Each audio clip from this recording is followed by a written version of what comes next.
happy to introduce our At Lunch program host, Julie Salomon. Julie Salomon is an American author, critic, and storyteller. She's worked at the Wall Street Journal and New York Times. She's written both fiction and nonfiction books for adults and children, and produced articles for magazines including The New Yorker, Vanity Fair, Vogue, Bazaar, and The New Republic. Her most recent book, Unlikely Friends, a memoir for Audible Original, can be found by visiting audible.com.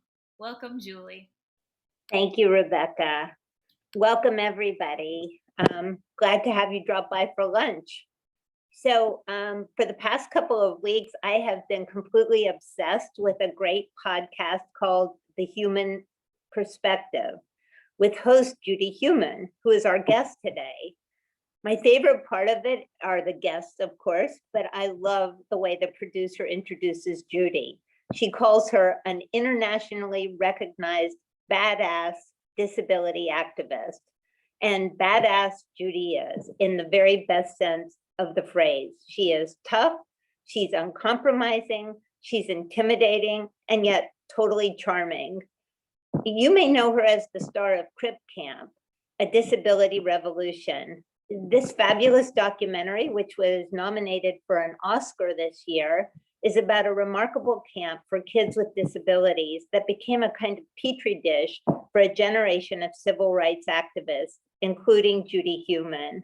She is a revolutionary who has worked inside the system at the World Bank, the US State Department. She has altered the perception and the reality of disability rights around the world. She's the author of a wonderful memoir, which I highly recommend, called Being Human.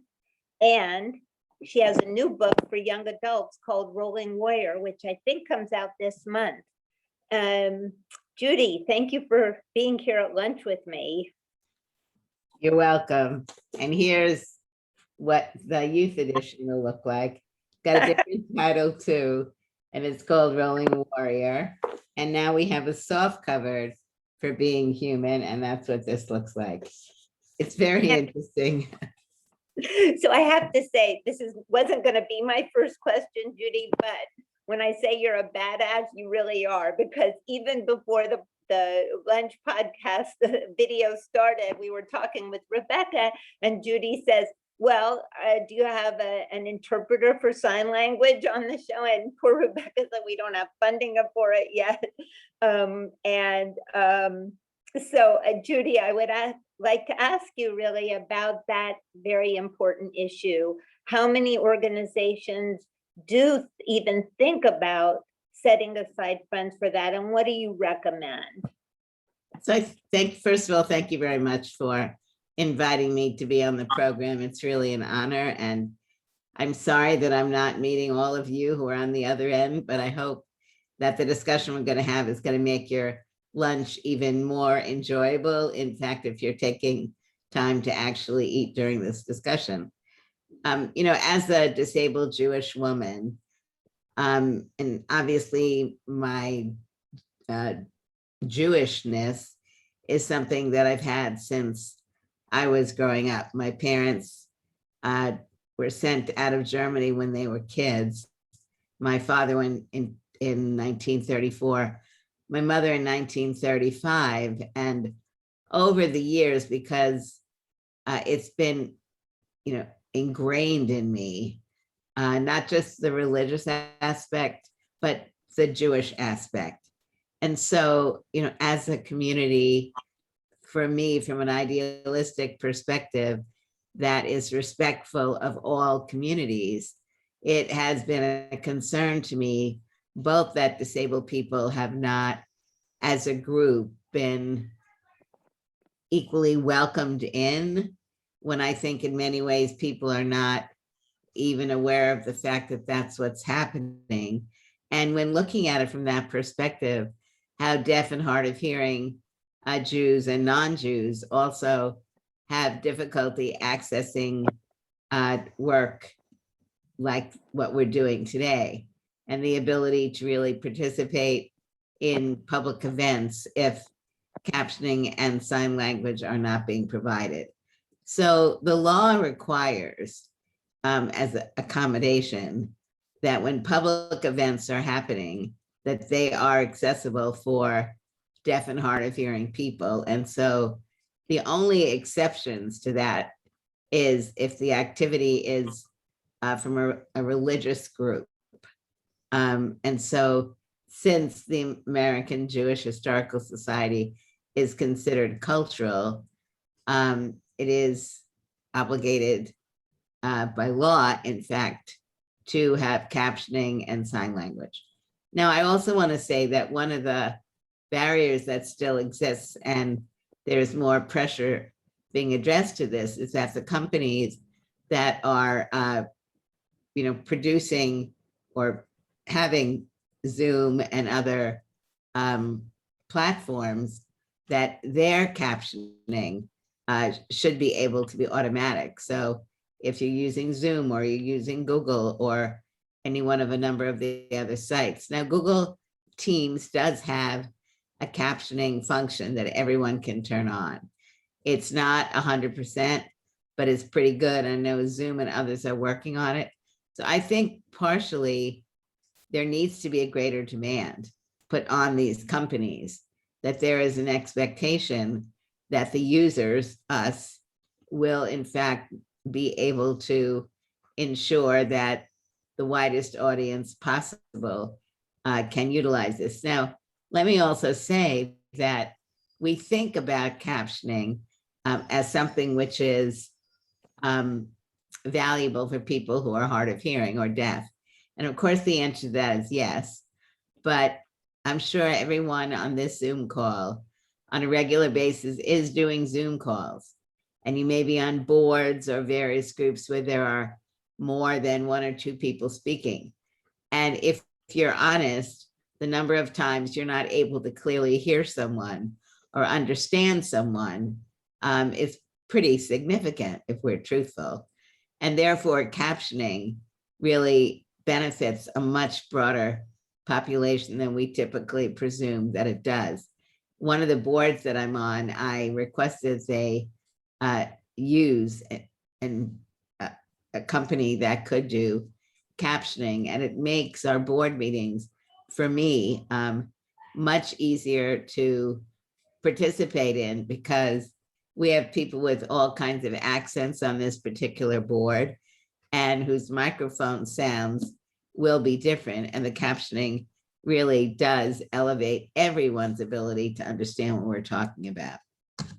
Judy, thank you so much for that. And I think just seeing comments that are coming in on the Q&A that people are really appreciating this. And this reminds me of something I do want to talk to you about, because one thing that's really struck me as I've listened to your podcast, that, which aside from everything else are very entertaining because you always have such interesting people on, but every time I listen to one of the people you talk to, I feel like I just feel now. I've done several of these at lunches with, and you're the first guest who said, well, wait, there's a way you can do this better. There's something that's missing. There's some segment of the population that's being left out. And I was wondering, as you decide who to invite to your podcast series, how do you choose your guests? Because you've had such an incredible assortment of people that have actually altered my way of thinking about the world.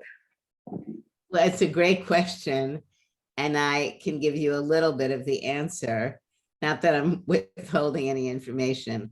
You know, there are 1 billion disabled people in the world and 61 million in the United States.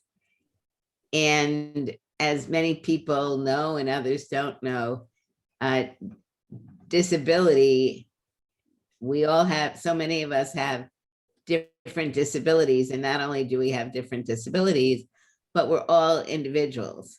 And so our disability impacts us differently. And most people don't acquire their disabilities at birth. They acquire their disabilities along the life continuum, and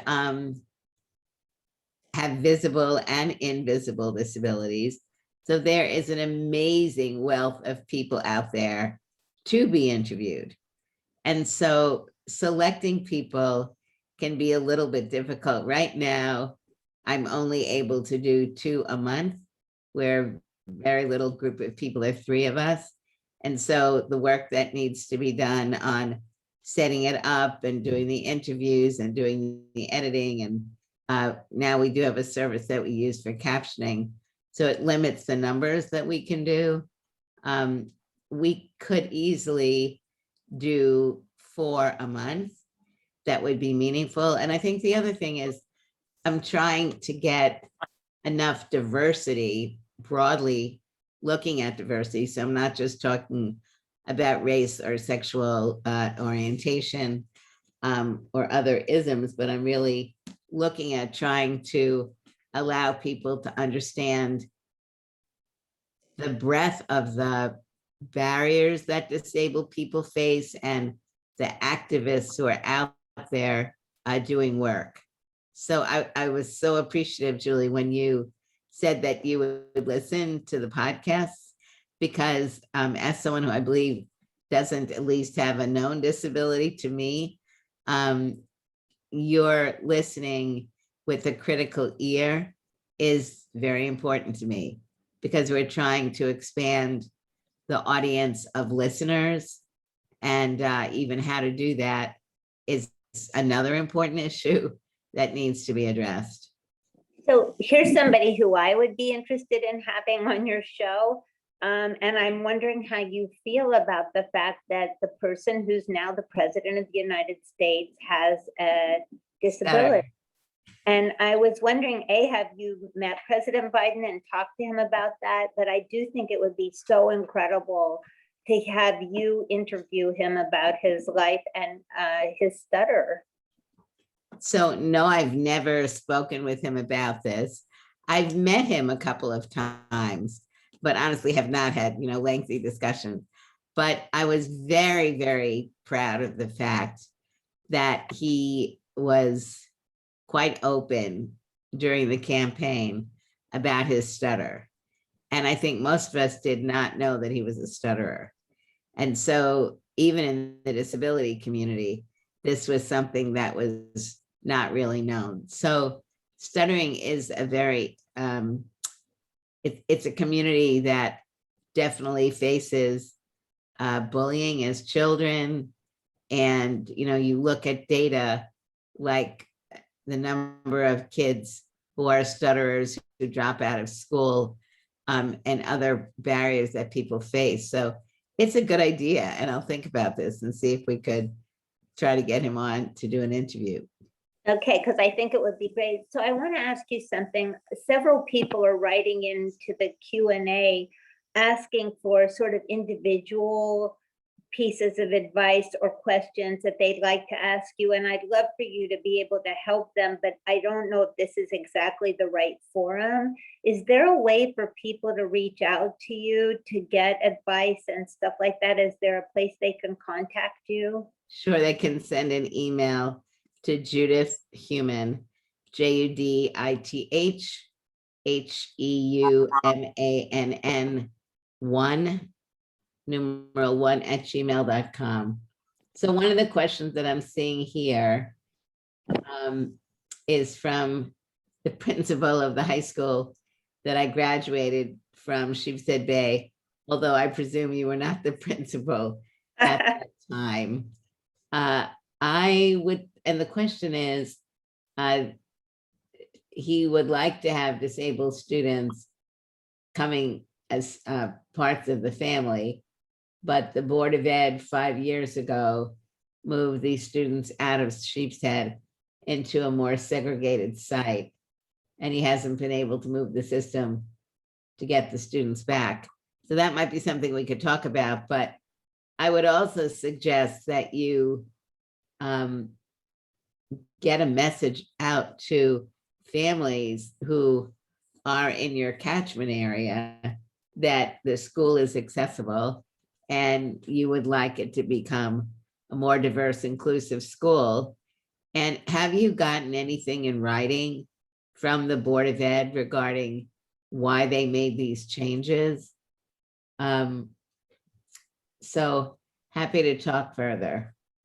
And that leads me to an important question, I think, that a lot of people will want to hear about, because it's related to that question about school. So in your book, you write about your parents and how they reacted to you having polio as a kid, and to the local school wanting to segregate you. Exactly. I mean, it's horrible to think that this many years later, this is still an issue. But could you just talk about that in general, about your parents, you know, how they reacted to you? Because I don't think your persona came from nowhere, you know? Right. So as I was mentioning in the beginning, my parents were young when they came over. My mom was an only child, and my dad was one of four, and his three brothers all got out of Germany, unlike their parents and grandparents and other relatives. And my father was in the military. He was in the Marines. So they really were learning as they were going. And when I had polio, of course, that was something that families don't anticipate, and didn't know other families who had children with disabilities at that point. So they set out, I believe, for me to be able to have the same opportunities as they had for me prior to acquiring polio. And they had to, you know, when I was about 2 years old, I learned when I was 36 that there was a doctor that had recommended my parents put me in an institution. And so they obviously didn't do that, but I think it's important for people to see what things were like at that point, and still in many ways are like this in other parts of the world, and I'm sure still in the United States too. So when my mom took me to school and I was denied the right to go to the school because I was a fire hazard, that was something else that they didn't anticipate. When my mother tried to get me into a Jewish day school, and I was going into the first grade, and the principal said I didn't know enough Hebrew. My mother doesn't know enough Hebrew as we don't want her. What my mother got it as, and my father, was, oh, she's got to learn Hebrew because she's got to be able to be competitive at the age of 6. So I got tutored multiple days a week for the summer from my physical therapist's wife, who was a Sabra. And when my mother called and said, okay, she knows enough Hebrew, the principal, I'm sure, who never expected her to do this, said, oh no, she can't come here. So I think it was those types of incidents where they began to recognize that there were secret codes that were out there, and my not being able to go to public school because I would be a fire hazard. My parents weren't asking anything. At that point, there were no laws, and I presume my parents just thought they'd walk me to school and pull me up the steps and help me go to the bathroom, whatever I needed during the day. So that's how they got involved. And there were obviously many other stories, but slowly, when I finally did get into school, it was a regular school building, not in our neighborhood. And the basement had the classes for disabled kids. And that was a great experience for me because I met other disabled kids my age, younger and older. And a number of us went to the same camps. So when you see Crip Camp, a number of my friends there were friends in school. But my mother and other parents learned at that time that none of the high schools in New York were accessible. So if you used a wheelchair, the expectation was you would either stay in this elementary school class until you were 21 and then go to a sheltered workshop, or go back on home instruction. And my mom and other moms in my program, they didn't want their kids to go back on home instruction. And so it was the parents that met with the Board of Ed and insisted that they make some of the schools accessible. Now, again, I need to say that all of this was quite important. And I'm sorry that there were never any oral histories done of our parents. Makes me sad, but because really they were the backbones of who we are, as is so frequently the case. And when you look at many of the activists, most of them will talk about having had very strong parents. And we learn from them, not only to have high expectations, but to recognize that things were not going to be easy. And that really we had to ratchet up another notch, which we did. I think in part because we were learning from other movements, the civil rights movement, the women's movement, the anti-war movement, the senior movement, you know, the Gray Panthers and others. That was all moving forward in the 60s. And for those of us who are older, you know, television came in the 50s. So it was the 50s and 60s that we had now radio and television and written, you know, magazines and newspapers, etc. But still disability was not really being talked about a lot. And I think Crip Camp is a great example of what it meant over multiple years for disabled people to be able to come together and really discuss in an informal way, right? There were no led discussions. You know, no one said, okay, let's get together and talk about oppression and discrimination against disabled people and what do you want to do? It was really something that we were learning as we were going, we were creating as we were moving forward. And I think we very much recognized that we needed to do things together for many reasons. That together we were stronger.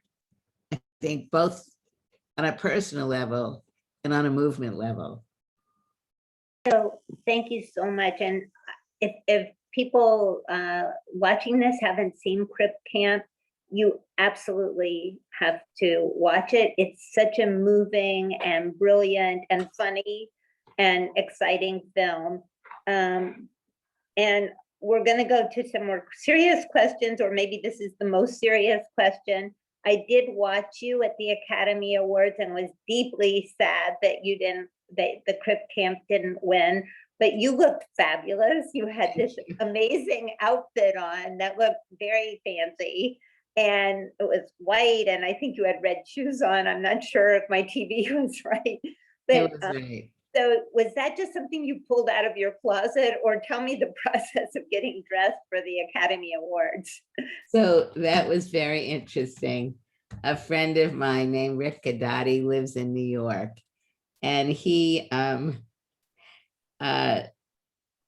when he heard that I was going to the Oscars, I really didn't think that I was going. The numbers were very limited, and it was 3 weeks before the event that I was invited.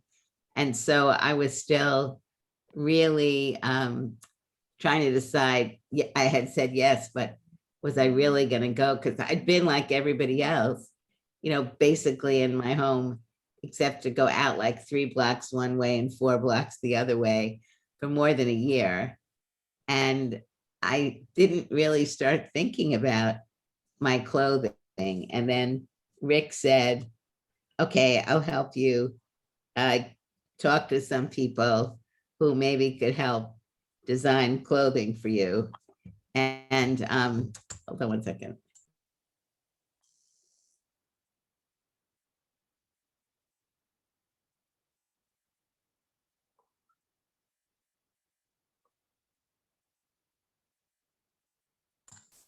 And so I'm looking something up right now. Sorry. I think it's like the carrot. I was very fortunate to be able to get a company in New York to design my dress or it's a pantsuit. And the shoes actually came from Milan. And what was the most interesting part of this is that no one ever touched me. It was all done over Zoom. And the shoes were amazing because I have such difficulty getting shoes. I'm wearing a pair of shoes for more than 10 years that are from Payless, and I haven't been able to find a pair of shoes that fit. And so this wonderful woman in Milan who makes shoes, we sent her all the dimensions. We did a Zoom with my feet, and she sent me these gorgeous, gorgeous shoes. And likewise for the dress, we did everything over Zoom, and we were able to get this really dynamic outfit put together that wasn't final until the Saturday before the event. It was sent from New York to LA, needed some more alterations, and a tailor did it, and we got it back on Saturday. So that is a great story, which I love. Because I think it's really important for people to know you can be an incredible badass rights activist and still be incredibly stylish, which you are, and it's appreciated. So, you know, in your lifetime, the disability rights movement has, I hope, come a long way, in a large part because of you and others like you. What's changed the most since you began this work, and what still needs to be done? I know that's probably a whole day seminar, but somebody's posting a link to the picture of the outfit just in case people want to look at it. I'm sorry, could you say that last thing again? Yeah, what has been the most positive changes you've seen in your lifetime of doing this work? And then, of course, what's the work still left to do?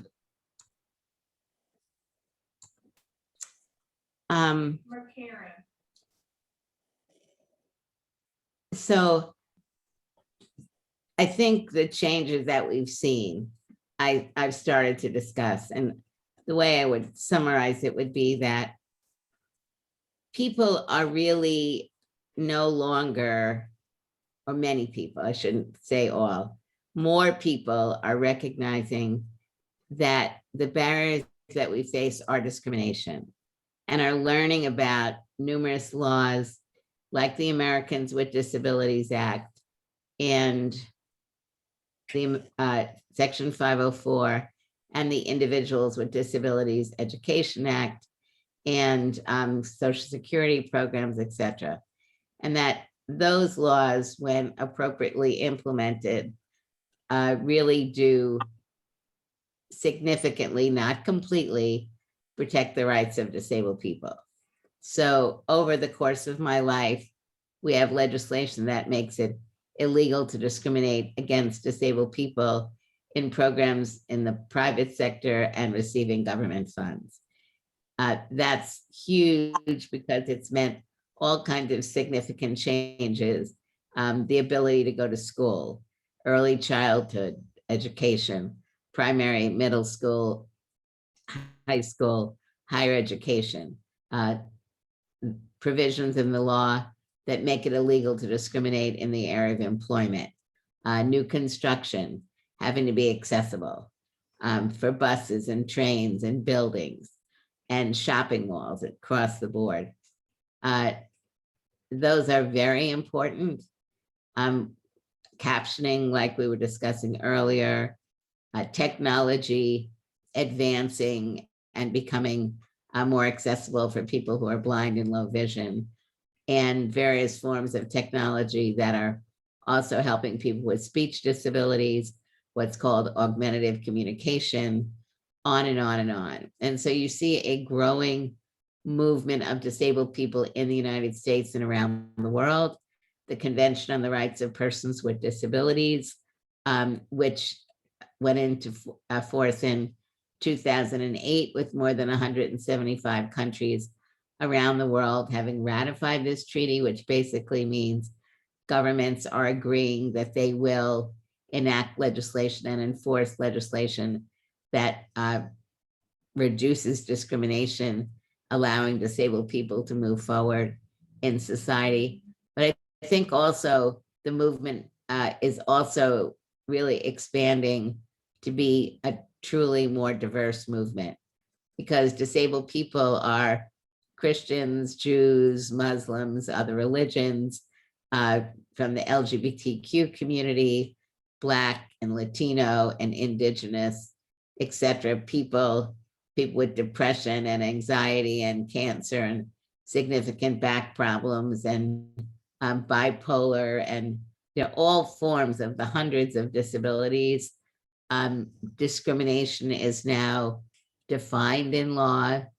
And I think all of that has been, and I guess one other point is the fact that there are more rights-based organizations that are putting what I would call a disability lens on their work, so that they are recognizing that there are a large group of disabled people that need to be included across the movements of the United States and the world that are addressing issues around the environment, education, employment, housing.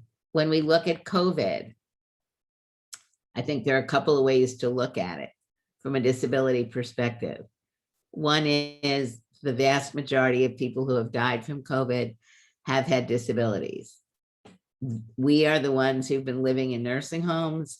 We are the ones that have been living in more segregated living environments, even though the disability community itself has been arguing and fighting to get rid of nursing homes and restricted living environments, providing services that people can get in their homes, including being able to have accommodations made, removing steps, putting in ramps, making bathrooms accessible, on and on. So all of that is very positive. Non-disabled children are being exposed to disabled children as classmates, as people in the community from a much earlier age than previously. Slowly, media is beginning to do a better job of representation of disabled people, but it's slow. So I think barriers that still exist are public policies that don't go further enough, our lack of funding to really enable many of these laws and policies to be appropriately implemented. And I would say that one of the biggest problems and barriers still is that non-disabled people yourselves don't recognize that disability is a normal part of life, and that people are afraid of disability because you don't know what to prepare for. And the point is, the truth of the matter is one cannot prepare for everything in life, but one can, in fact, think about what one needs to think about, which means being more engaged within the disability community, looking at laws that we would like to have passed, which strengthen home and community-based services, looking at what you're doing as an employer, as a community member, as someone active in the Jewish community. What are you doing to ensure that people really sit down together and discuss what the real issues are that we're facing? How do we work together to remove those barriers? And ultimately, what is in it for you? I think if people can really see a benefit for themselves, that will help people be more engaged. Interesting that you say that, because that's really been such a big takeaway I've gotten from listening to the guests who you talk to on your podcast, is that when I listen to the people talking, I don't really hear it as a non-disabled person listening to it. They're just so, they're just such wise people talking about issues in life that I think people confront. They just have different issues, just like we all do. And I think that's been also a huge gift that you've brought to the world. I really do, is to just see people as we all have something, you know. Like my mother always says, we all have our own mashigas, you know. So I think that's really what it is. I think that oh, I don't want to forget this question because it's such a great story. And I think it's also an important story because we all need some romance in our life.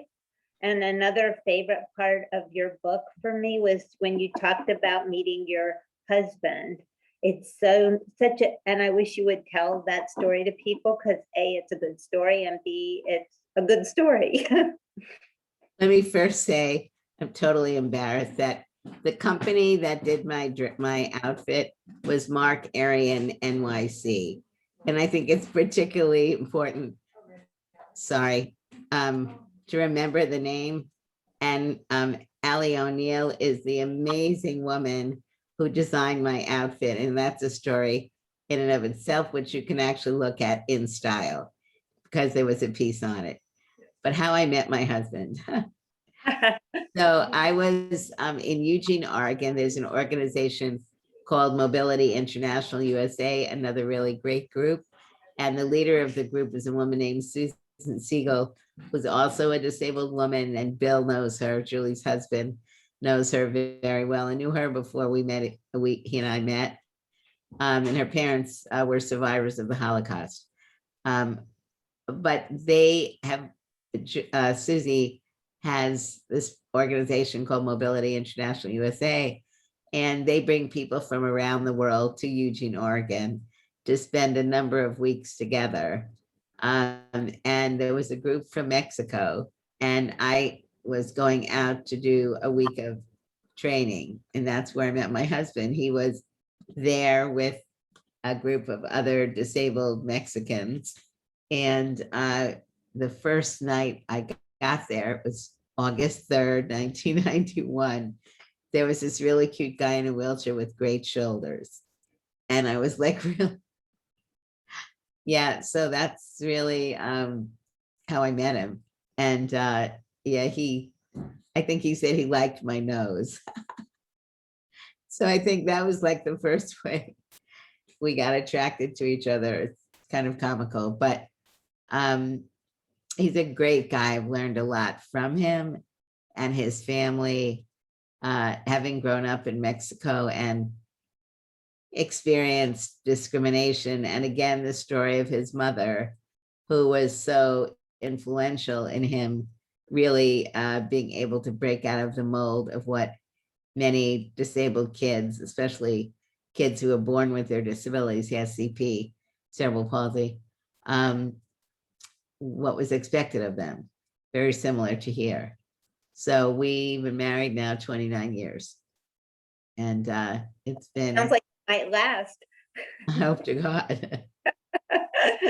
So Judy, we're getting close to the end of our time, but we can run over a little bit. I did want to ask you, are there any countries that are exemplary in promoting disability rights? Is there a country that people could read about or look at as sort of a model? So what I would suggest is don't look so much at a country that's a model. I think, look at what we see as strengths in the US and weaknesses. And so one thing I would say is our healthcare system is weak. The fact that we don't guarantee healthcare for all people, including eye care and dental care, that durable medical equipment is something that can be both expensive and difficult to get. And that I would say is one of our weaknesses. One of our strengths is we have laws that by and large are stronger as it pertains to rights, with greater enforcement from government agencies, with an exception of the previous administration that kind of rocked my boat on things that I felt I could say in an assured way that really got very badly tousled. And I believe that the Biden administration will be able to really get back onto course. But I would suggest for those of you that are sincerely interested in this, is that you look at the Convention on the Rights of Persons with Disabilities, you go onto the internet, and there is a committee that oversees implementation of the CRPD. There are about 42 articles. The committee meets a number of times a year. Governments submit reports on every certain number of years. And then civil society or disability organizations will also submit reports.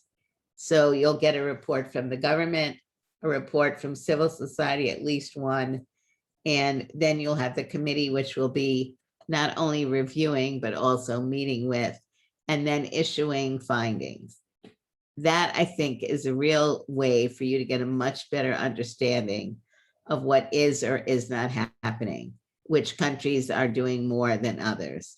And, you know, the instability of many countries around the world also has a positive or negative impact on how these laws are being implemented. And so what I guess in kind of a closing word, put a disability lens on what your interests are and what your day-to-day work is. Get to know organizations nationally or in your communities that are knowledgeable about issues that we as disabled people face, because they're run by disabled people. So there's a group called the International Disability Alliance. They have offices in New York. They would be a great group to have come in and talk about disability from an international perspective. They're, I think, a strong international group. The Ford Foundation is doing some very good work on inclusion of disability. Darren Walker would be an amazing person to have come in and talk, because he's been on a journey himself in really looking at how disability had been left out of the work of the foundation and the work that they've been doing, not only internally, but he and the Robert Wood Johnson Foundation are co-leading something called the President's Council on Philanthropy, which is, I think, quite important, because they're setting an example of what philanthropy should be doing and is beginning to do to be more inclusive of disability.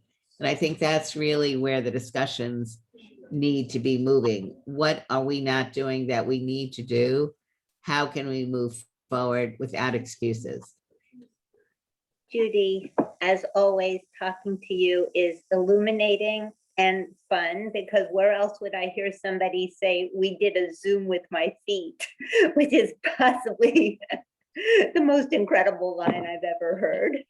And it's just a pleasure always to talk to you. I think we've all learned a lot, and I think the work continues. Listen to the human perspective. You can find it wherever you get your You can podcast. find it on Spotify And Apple. and Apple. And Being Human, either in the hardcover or the softcover version. And Bowling Warrior, which sounds wonderful. Which is for young adults. And we actually had an advisory group of youth who worked on this. So I think that's why the new title and new cover and chapters and other things. That's wonderful. Thank you so much. And hope to see you soon. Thank you.